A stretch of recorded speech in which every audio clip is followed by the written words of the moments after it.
Contracts to negotiate.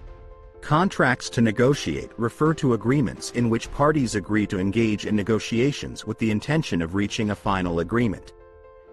These types of contracts outline the terms and conditions under which the negotiations will take place, including the subject matter, parties involved, and the overall framework for the negotiation process.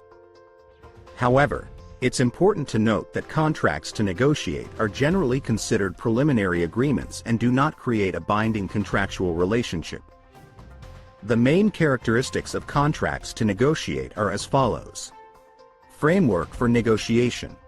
Contracts to negotiate establish a framework or structure for the negotiation process.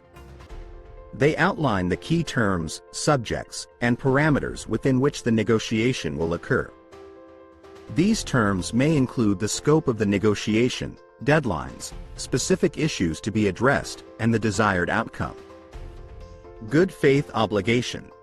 Parties to a contract to negotiate are typically expected to negotiate in good faith, meaning they must engage in the negotiation process honestly and with a genuine intention to reach a final agreement.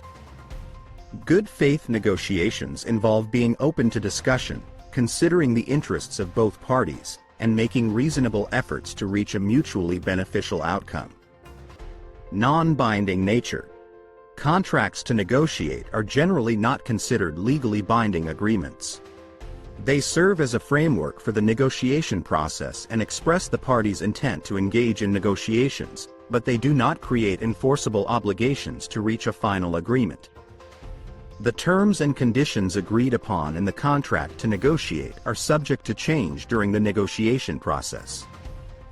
Termination or withdrawal. Contracts to negotiate often include provisions that allow either party to terminate or withdraw from the negotiation process. This can happen if the parties are unable to reach a satisfactory agreement or if certain conditions specified in the contract to negotiate are not met. While contracts to negotiate do not create a binding contract themselves, they can have legal implications in certain circumstances. For example, if one party fails to negotiate in good faith or breaches specific obligations outlined in the contract to negotiate, it may give rise to a claim for damages or other remedies based on principles such as estoppel or reliance. It's important to note that the legal status and enforceability of contracts to negotiate may vary depending on the jurisdiction and the specific language and intentions of the parties involved. Seeking legal advice is advisable to understand the specific implications and potential legal consequences of contracts to negotiate in a given situation.